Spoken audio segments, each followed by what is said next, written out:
یہ باعث برکات ہوتا ہے. اس میں کسی قسم کا کوئی ضرر نہیں ہوتا, کوئی سائیڈ افیکٹ نہیں ہوتا. آپ پڑھ سکتی ہیں بشرطے کہ ثواب کی نیت سے پڑھ رہی ہوں, اللہ کی رضا کے لیے پڑھ رہی ہیں تو پڑھتی رہیں.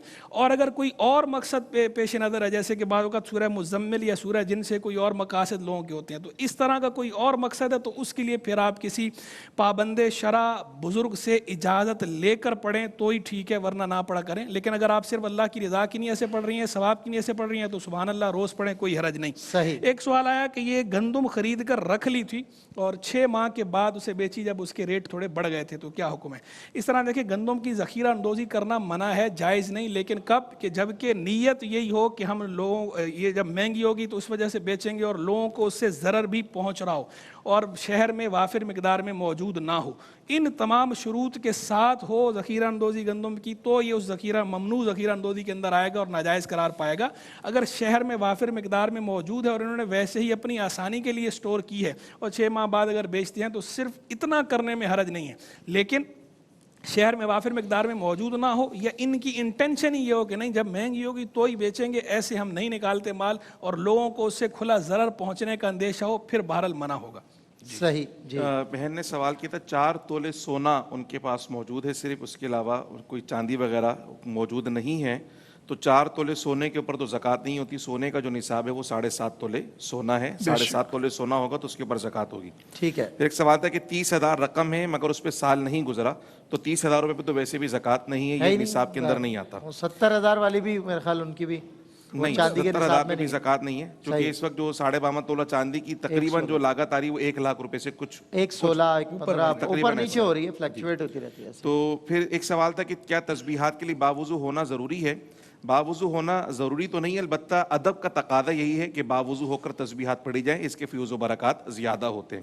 لیکن کوئی بے وضو بھی پڑھ لیتا ہے تو تسبیحات میں ہو جائیں گی, ثواب بھی ہو جائے گا. ٹھیک ہے. روزہ ٹوٹ جائے تو کیا کریں؟ اگر قصدن کوئی روزہ توڑے, قصدن جان بوجھ کے کوئی ایسا کام کرے جس سے روزہ ٹوٹتا ہے تو پھر اس کے اوپر کفارہ لازم آتا ہے. 60 لگاتار روزے اس کو رکھنے پڑیں گے کفارے کے اندر, اور اس ایک روزے کی قضا بھی کرنی پڑے گی. یوں 61 روزے اس کو رکھنے پڑیں گے. اور انجانے میں ٹوٹ جائے یعنی قصدن نہیں توڑا, انجانے میں اگر ٹوٹ گیا تو پھر ایک روزے کی صرف قضا کرنے سے قضا کرنی پڑے گی ان کو. گاڑی لی تھی 52 لاکھ روپے کی, پھر بعد میں 1 کروڑ روپے کی غالباً وہ گاڑی بکی یا کچھ اضافی رقم پہ وہ گاڑی بکی تو اس کی زکوٰۃ کا سوال تھا. اگر گاڑی خریدی ہی اس نیت سے تھی کہ بیچنی ہے تو یہ مال تجارت بن جاتا ہے, اور اس پہ اگر سال گزر گیا تو اس کے اوپر زکوٰۃ دینی ہوگی. جی یہ ایک جو ہے وہ سوال یہ آیا کہ بینک میں سیونگ اکاؤنٹ ہے, اس پہ جو انٹرسٹ ملتا ہے وہ جائز ہے یا نہیں, اور کہاں تک لے سکتے ہیں یا کہاں لگا سکتے ہیں. پہلی بات تو یہ کہ جب آپ نے خود ہی کہہ دیا کہ اس پہ انٹرسٹ ملتا ہے تو یہ تو سیدھا سیدھا واضح ہو ہی رہا ہے کہ انٹرسٹ ربا کوئی کہا جاتا ہے. انٹرسٹ ربا کو بولتے ہیں اور ربا جسے عرف عوام میں سود کہا جاتا ہے, تو ربا ناجائز ہے. بینک میں کنونشنل بینکنگ کے اندر سیونگ اکاؤنٹ کھلوانا جائز نہیں, اور اس پہ جو اضافی رقم ہے وہ لینا بھی جائز نہیں. اسے خرچ کرنٹ اکاؤنٹ کھلوا سکتے ہیں, وہ جائز ہے. ایک بہن نے سوال پوچھا, ایک بہن نے پوچھا وضو کرتے ہوئے نزلہ لگ جاتا ہے بہت زیادہ, تو اگر میں ناک میں پانی نہ ڈالوں تو کیا وضو ہو جائے گا؟ پہلی بات تو یہ ہے کہ جو استنشاق ہے ناک میں پانی ڈالنا یہ وضو کے اندر فرض نہیں ہے, لیکن یہ بہرحال سنت ہے اور سنت مؤکدہ ہے. اگر کوئی بار بار بے عذر ترک کرے گا تو گناہ گار ہوگا. چند بار ترک کیا, ایک بار ترک کیا یا کبھی کبھار ترک کیا تو اساءت ہے, برا ہے, گناہ نہیں. لیکن بار بار ترک کریں گے, اصرار کریں گے تو یہ مکروہ تحریمی میں کنورٹ ہو جائے گا, گناہ بن جائے گا. تو اس لیے ہم اس کی جو ہے وہ ریکمینڈ تو نہیں کرتے, لیکن چونکہ انہیں تکلیف ہے اور اگر بہت زیادہ تکلیف ہو اور کسی دن تکلیف کی وجہ سے نہ کر پائیں تو وضو ہو جائے گا. لیکن اس کو آپ عادت نہ بنائیں اپنا کہ نزلے کی وجہ سے جو ہے, کیونکہ پانی ناک میں ضروری نہیں ہے کہ آپ بالکل دماغ تک چڑھائیں. اگر آپ نے تھوڑا سا بھی پانی, اگر آپ نے تھوڑا سا بھی پانی ایسے لگایا جو ناک کی نرم ہڈی تک اگر پہنچ گیا تو بہرحال وہ آپ کا سنت ادا ہو جاتی ہے. پھر جو ہے وہ ایک بھائی نے سوال پوچھا ہے کہ جناب ہو گیا والدہ جو ہے وہ تسبیحات پڑھتی ہیں فرض نماز کے بعد سورہ اخلاص وغیرہ پڑھتی ہیں, تو کیا ایک ہی بار بسم اللہ الرحمن الرحیم پڑھنا کافی ہے یا ہر بار الگ سے پڑھی جائے گی؟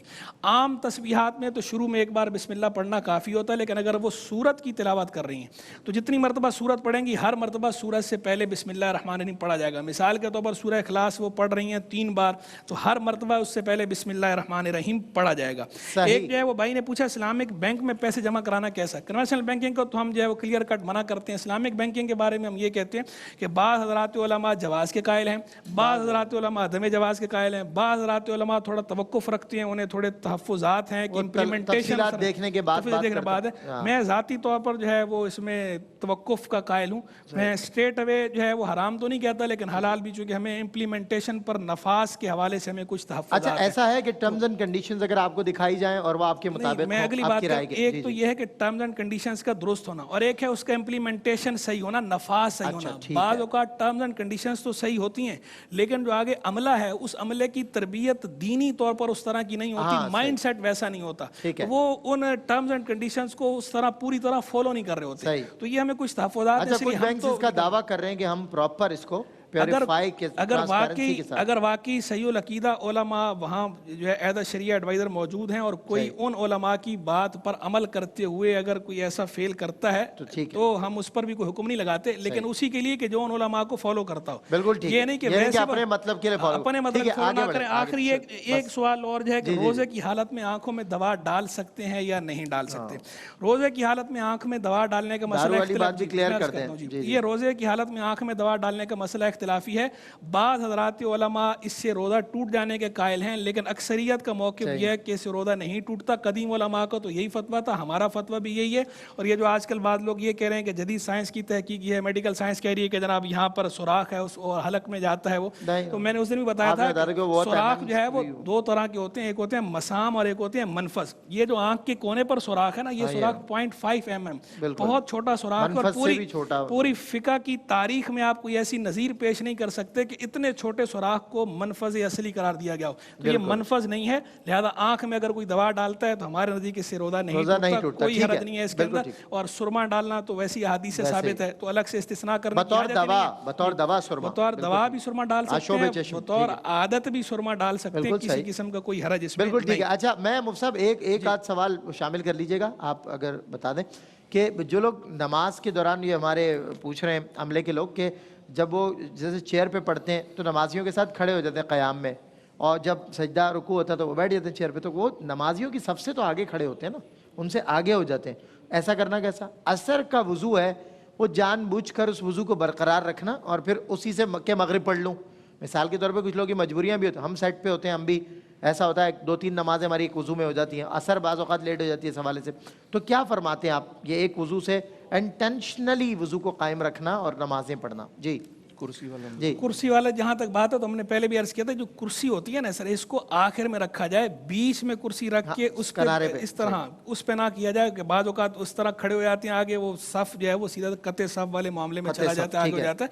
آپ کرسی جو ہے کونے پہ رکھ کے پڑھیں, اور اگر بالفرض کرسی بیچ میں رکھی ہے تو پھر کرسی پہ بیٹھ کر ہی پڑھیں, کھڑے ہو کے نہ پڑھیں. ٹھیک ہے, تاکہ صف میں رہیں. ٹھیک ہے. اور دوسرا کیا پوچھا؟ دوسرا میں نے پوچھا تھا کہ وہ ایک وضو برقرار رکھنا کوئی حرج کی بات نہیں ہے, اچھی بات ہے. وضو تو اگر آپ برقرار رکھتے ہیں تو بہت اچھی بات ہے, نور بار بار کرتے ہیں بھی اچھی بات, بار بار کریں تو بھی نور اللہ نور ہے, اور اگر برقرار رکھیں تو بھی اچھا ہے. بس یہ ہے کہ طبی طور پر نقصان دینا ہو, مثال کے طور پر آپ کو حاجت ہے اور آپ جان بوجھ کے روک رہے ہیں, تو چونکہ میڈیکلی اب وہ عصر کی نماز اس کی وجہ سے لیٹ کرتا ہے جان بوجھ کے, یہ غلط کر رہا ہے. نماز تو ٹائم پہ پڑھے. بالکل ٹھیک ہے. چلیں جی, بچہ ہے کوئی سوال تھا؟ جی بالکل. جلدی سے نانا کا مکان بکا ہے, اس کی جو حصے میں رقم آئی ہے, حصے بٹے ہیں, کہ اس پہ اسی رمضان میں زکوٰۃ ہوگی, تو اگر وہ نصاب کو پہنچتی ہے تو اس پہ سال گزرنا شرط ہے, اور زکوٰۃ کا رمضان شریف سے کوئی تعلق نہیں, سال گزرنا اس کے لیے ضروری ہے. اچھا, یہ قومی بجٹ میں پیسہ جمع ہے, اس پر زکوٰۃ کا حکم تقریباً 35 لاکھ یا اس سے زائد کچھ رقم تھی, تو بلا شبہ اس کے اوپر بھی زکوٰۃ ہوگی. سال گزر گیا تو اس کے اوپر بھی زکوٰۃ دینی ہوگی. اصل رقم پر, جو اصل رقم جمع ہے اس کے اوپر زکوٰۃ ہوگی. صحیح ہے. اور شرمگاہ کو چھونے سے وضو ٹوٹنے کا مسئلہ پوچھا تھا, تو شرمگاہ کو ہاتھ لگانے سے وضو نہیں ٹوٹتا, بالکل جب تک کوئی چیز خارج نہ ہو.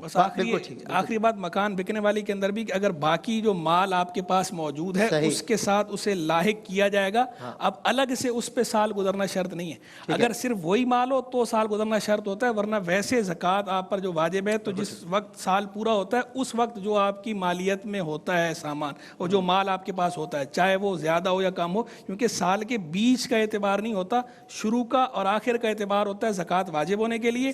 اور جب آپ زکوٰۃ ادا کرنے جاتے ہیں اس وقت آپ پر اختتام کے وقت جو آپ کے پاس مال ہے اس پر زکوٰۃ لازم ہے. اچھا, ایک آخری سوال بس میں جا رہا ہوں. ایک آخری سوال یہ تھا کہ آپ نے شرمگاہ کے حوالے سے بتایا نا, ایک تو ہوتا ہے کیجولی بندے کو خارش ہو رہی ہے تو وہ ہاتھ لگا لیتے, لیکن ایک شخص وضو کر کے آیا ہے اور اس کے غسل کر کے آیا ہے, وضو کر کے آیا ہے, اس کے بعد اس نے شرمگاہ پہ بطور دوائی اپنے ہاتھ کا استعمال کیا, بعد میں ہاتھ دھو لیے, تو وضو پہ کوئی فرق غسل پہ بالکل ٹھیک ہے. چلے جی بریک ہے, اور بریک کے بعد ہمارا کوئی شو. ہمارے بڑے ٹیلنٹڈ ہوسٹ ہیں میرے سامنے کھڑے مسکرا رہے ہیں بڑے اچھی سی خوش لباسی کے ساتھ آج ماشاءاللہ تشریف لائیں, بڑے پیارے سے ہمارے ڈاکٹر سید عمران ودود لے کر آ رہے ہیں معلومات ہی معلومات اس بریک کے بعد.